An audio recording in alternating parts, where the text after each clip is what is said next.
옛날 옛적 현재의 대한민국 경상북도 구미시 근처에 신비로운 대나무 숲이 있었습니다. 이 숲은 보통의 대나무 숲과는 달리 밤이 되면 대나무 줄기에서 은은한 빛이 뿜어져 나왔고 멀리서 보면 마치 반짝이는 별들이 땅으로 내려와 있는 듯 했습니다.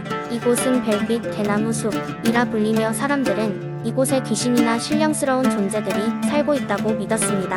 그래서 밤이 되면 아무도 그 숲에 들어가려고 하지 않았습니다. 구미 인근의 작은 마을에는 소연이라는 이름의 소녀가 살고 있었습니다. 소연은 호기심이 많고 용기 있는 아이였는데 늘 별빛 대나무 숲의 이야기에 매료되어 있었습니다. 그녀는 그 숲속에서 무언가 특별한 것을 발견할 수 있을 거라고 굳게 믿었고 언젠가 그곳을 탐험해 보리라 마음먹었습니다. 어느 날 소연은 숲에 대해 더 많이 알고 싶다는 마음에 할머니에게 용기를 내어 물었습니다. 그녀의 할머니는 별빛 대나무 숲에 관한 흥미로운 전설을 들려주셨습니다.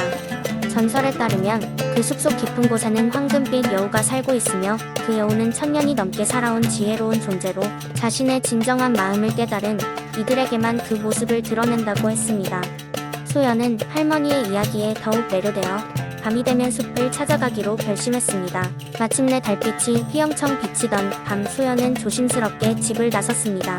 그녀는 언덕을 지나 대나무 숲에 도착했을 때 대나무들이 은은하게 빛나고 있는 모습을 보고 숨이 멎을 듯한 아름다움을 느꼈습니다. 숲속을 걸어다니다 결국 깊은 곳까지 들어가게 된 소연은 갑자기 환한 빛이 자신을 감싸는 것을 느꼈습니다. 그 빛 속에서 등장한 것은 바로 전설 속의 황금빛 여우였습니다. 여우는 소연에게 부드러운 목소리로 말했습니다. 그대의 진실한 마음으로 여기까지 왔군요. 저는 이 숲을 지키는 여우신입니다. 그대가 이렇게 용기를 내어 찾아온 이유를 들어보고 싶습니다. 소연은 여우신에게 자신이 이 숲의 아름다운 비밀을 알고 싶었다고, 그리고 무엇보다도 여우신의 이야기가 궁금했다고 대답했습니다. 여우신은 미소 지으며 이렇게 말했습니다. 여기까지 온 것만으로도 그대는 용기와 호기심이 넘치는 사람이군요. 하지만 비밀이란 깨닫고 탐구하는 자만이 알 수 있는 것이랍니다. 오늘 이 만남은 그대를 위한 특별한 선물이니 소중히 간직하도록 하세요. 그 후 여우신은 소연에게 신비로운 빛의 알갱이를 하나 건네었습니다. 이 알갱이는 그대에게 특별한 꿈을 꿀 수 있는 능력을 줄 것입니다. 그 안에서 그대를 기다리고 있는 새로운 모험들을 탐험하도록 하세요. 그래서 소연은 여우신에게 감사 인사를 전하고 다시 마을로 돌아갔습니다. 그 후로 그녀는 매일 밤 새로운 꿈을 꾸었고 그 꿈 속에서 각종 모험과 신비로운 이야기들을 체험할 수 있었습니다. 소연의 이러한 경험들은 그녀가 자라면서도 잊지 못할 소중한 추억으로 남았고 그녀는 마을 사람들에게도 그 놀라운 이야기를 전하게 되었습니다. 별빛 대나무 숲과 황금빛 여우의 전설은 이렇게 전해 내려오며 오랜 세월 동안 구미 사람들의 상상력과 호기심을 자극하는 이야기가 되었습니다. 오늘날에도 그 숲은 여전히 아름답고 신비로운 공간으로 간직되고 있으며 이야기를 전해 들은 사람들은 어느새 소연처럼 그 숲을 탐험하고 싶어지곤 합니다. 두 번째 이야기. 옛날 옛적 한국의 무주라는 곳에 신비로운 숲이 있었다. 이 숲은 보통의 숲과는 달리 사계절 내내 변하는 자연의 마법을 품고 있었다.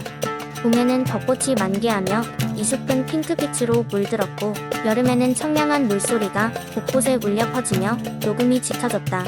가을이 되면 온 숲은 황금빛으로 빛났고 겨울에는 눈꽃이 숲을 덮어 환상적인 분위기를 자아냈다. 이 신비한 숲에는 오래전부터 내려오는 전설이 있었다.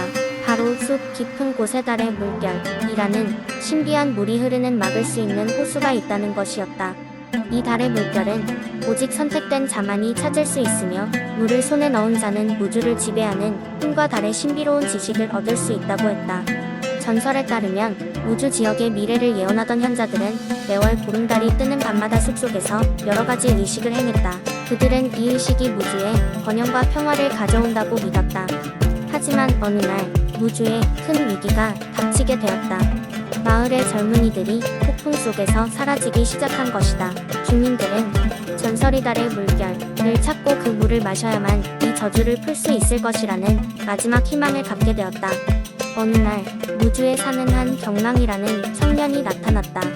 경랑은 어렸을 때부터 마을 사람 중 단 한 사람만이 가르칠 수 있다고 알려진 전설의 검술을 배운 특별한 소년이었다. 그는 무주의 운명을 자신의 손에 걸고 달의 물결을 찾기 위해 숲으로 들어가기로 결심했다.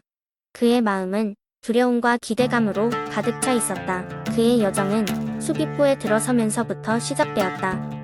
숲은 그의 발자국에 반응하며 부드러운 바람과 함께 속삭였다. 선택받은 자여, 이곳에서 진정한 자신의 모습을 찾으라. 경랑은 길을 따라 미지의 세계로 걸어갔다. 그곳에는 수많은 시련과 환영들이 그를 기다리고 있었다. 거대한 나무의 뿌리가 그의 길을 막기도 하고 마치 살아 움직이는 듯한 계곡의 물줄기가 그를 시험했다. 경랑은 숲에서 만난 다양한 동물들과 친구가 되어 그들의 도움을 받았다. 올빼미는 밤의 지혜를 전해주었고 여우는 숲에 숨겨진 길을 안내해 주었다. 그런가 하면 무시무시한 용의 환영이 나타나 그를 방해하기도 했다. 하지만 그는 검술과 용기를 통해 그 모든 시련을 극복해 나갔다. 마침내 달빛이 가장 밝게 비추던 밤, 그는 호수를 찾았다. 은빛의 호수는 밤하늘의 별처럼 빛났고 그 가운데 물결이 일렁였다. 경랑은 조심스럽게 물가에 다가갔고 손을 뻗어 물결을 만졌다. 순간 그의 마음속에 강한 빛이 비춰졌고 그 빛은 우주 전역으로 퍼져나갔다. 그 빛을 통해 무주의 저주는 풀렸고 마을 사람들은 사랑하는 이를 되찾았다. 경랑은 마을로 돌아온 뒤 소박하게 마을 사람들과 함께 살아가며 자신이 겪었던 이야기를 전해주었다. 그렇게 전설은 끝나지 않고 우주 사람들의 마음속에 아름다운 이야기로 영원히 남게 되었다. 세 번째 이야기. 옛날 옛적 산과 강이 황금빛으로 물든 아름다운 한국의 양산 지역에 한 기이한 전설이 전해져 내려오고 있었습니다. 이 지역에는 전설적인 청동탑이 자리하고 있었으며 탑은 하늘이 열리고 땅이 닫힐 때 세상의 비밀을 지닌다고 했습니다. 양산 지역의 사람들은 이 탑을 신성하게 여기고 매년 여름이 시작될 때마다 지역 주민들은 청동탑 주변에 모여 풍년을 기원하는 축제를 열었습니다. 이 축제는 요리와 음식, 그리고 다양한 문화 행사가 어우러지는 자리였으며 작은 마을들은 이날만큼은 분주함을 뒤로하고 평화를 만끽했습니다. 그러던 어느 해 양산의 외곽에 사는 한 소년 수훈이 있었습니다. 수훈은 탑에 얽힌 전설에 흥미를 느껴 더 깊게 알아보기를 원했습니다. 그는 항상 다른 사람들과 달리 탑이 수호신에 의해 보호받고 있으며 그 안에는 신비한 힘이 있다고 믿었습니다. 어느 날 수호는 친구들과 함께 축제의 북적거리는 분위기를 뒤로하고 홀로 청동탑으로 향했습니다. 탑에 가까이 다가가자 수호는 눈부시도록 빛나는 아름다움에 감탄을 금치 못했습니다. 자체의 무게감과 주위 자연 속에서의 조화를 이루고 있는 청동탑은 수호에게 특별한 느낌을 주었습니다. 그 순간 탑의 어느 한 부분이 희미하게 빛나는 것을 발견했습니다.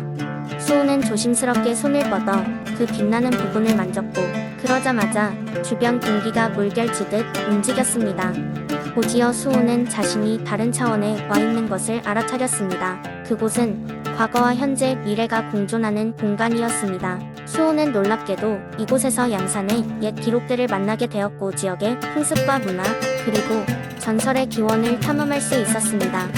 청동탑의 내면에는 세상 모든 지식을 품은 도서관과도 같은 공간이 있었으며 이 공간은 앞으로 현명하고 공정하며 사랑으로 가득 찬 세상을 만드는 데 사용하라는 메시지를 담고 있었습니다.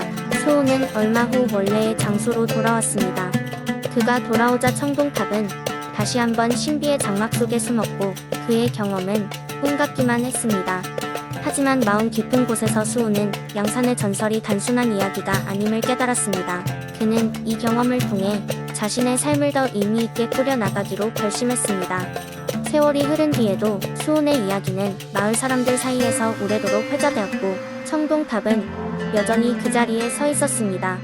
사람들은 탑을 바라보며 수훈의 모험담을 기억했고 그것은 양산 지역 사람들에게 삶의 지혜와 교훈을 주는 나침반 역할을 하였습니다. 네 번째 이야기. 옛날 옛적 한국의 아름다운 사천 지역에는 신비한 전설이 전해 내려오고 있었습니다. 이곳에는 고대부터 존재해온 마법의 연못이 있었는데 연못은 때때로 인간의 소원을 들어주기도 한다고 전해졌습니다. 하지만 연못이 소원을 들어준다는 이야기 속에는 언제나 각자의 대가가 따른다는 경고가 함께 있었지요. 사천 지역의 깊은 숲속에 숨겨진 이 연못은 사람들에게 경외의 대상이었습니다. 어느 날 사천 마을에 어린 소녀 수영이가 살고 있었습니다. 수영이는 별을 좋아하고 꿈이 많던 아이였지만 집안 형편은 넉넉지 않아서 가족의 생계를 돕기 위해 주로 바닷가에서 일을 도왔습니다. 그녀는 항상 바다 위를 자유롭게 떠다니는 고래들을 보며 언젠가 그들처럼 자유롭게 여행하고 싶다는 꿈을 키워왔습니다. 어느 날 수영이는 숲속에서 길을 잃고 헤매던 중 마법 연못을 발견하게 되었습니다. 연못은 해질녘에 황금빛 하늘과 맞닿으며 마치 사파이어처럼 빛나고 있었습니다. 수영이는 연못가에 앉아 그녀의 소원 고래처럼 바다를 누비며 자유롭게 여행하고 싶다는 마음을 간절히 빌었습니다. 그러자 연못에 물이 반짝이며 연못 속에서 신비로운 목소리가 들려왔습니다. 소원을 이루려면 너는 고래가 되어야 한다. 단 매일 밤이 되면 다시 인간으로 돌아오리라. 중요한 것은 사랑하는 사람에게 매일 밤 돌아오는 것, 그것이 너의 대가다. 수영이는 고개를 끄덕였습니다. 그리고 순간적으로 그녀의 몸이 물결처럼 이리저리 빛나더니 그녀는 고래로 변해 있었습니다. 넓고 푸른 바다 속으로 뛰어들어 그녀는 꿈꾸던 자유로운 여행을 시작했습니다. 고래로서의 그녀는 바다의 생물들과 교감하고 바닷속 신비한 곳을 헤엄치며 누구보다 행복해졌습니다. 하지만 밤이 되면 인간으로 돌아가 마을로 향해야 하는 시간에 어느 날 이상한 사건이 벌어졌습니다. 꿈에 그리던 목적지에 도달했을 때 마음에 품었던 호기심이 너무 컸던 나머지 돌아갈 시간을 놓치고 말았습니다. 수영이는 조바심을 느끼며 급하게 헤엄치기 시작했지만 이미 밤은 깊어지고 있었습니다. 그날 밤 마을 사람들은 수영이가 돌아오지 않자 크게 걱정했습니다. 수영이의 가족은 숲속에서 그녀를 찾아 나섰고 그 과정에서 연못에 대해 듣게 되었습니다. 가족과 마을 사람들은 연못가에 모여 수영이가 무사히 돌아오기를 빌었습니다. 그들의 간절한 기도가 연못에 닿았을 때 연못의 물은 부드럽게 반짝거리며 수영이의 실수에도 불구하고 그녀를 사람의 모습으로 되돌려 보냈습니다. 수영이는 가족의 곁으로 돌아왔고 그날 이후로 연못의 기적에 대해 감사하며 매일 밤마다 사람의 모습으로 집에 돌아왔습니다. 그녀는 바다와 마을 사이에서의 균형을 이루며 고래로서의 자유와 인간으로서의 사랑을 동시에 누리며 살아갔습니다. 이 이야기는 사천 지역에서 사랑과 책임의 중요성을 알리는 전설로 오랫동안 전해 내려오고 있습니다. 과거와 현재가 교차하는 바다와 마법의 연못은 오늘날에도 여전히 그 신비로움으로 사람들을 매료시키고 있습니다.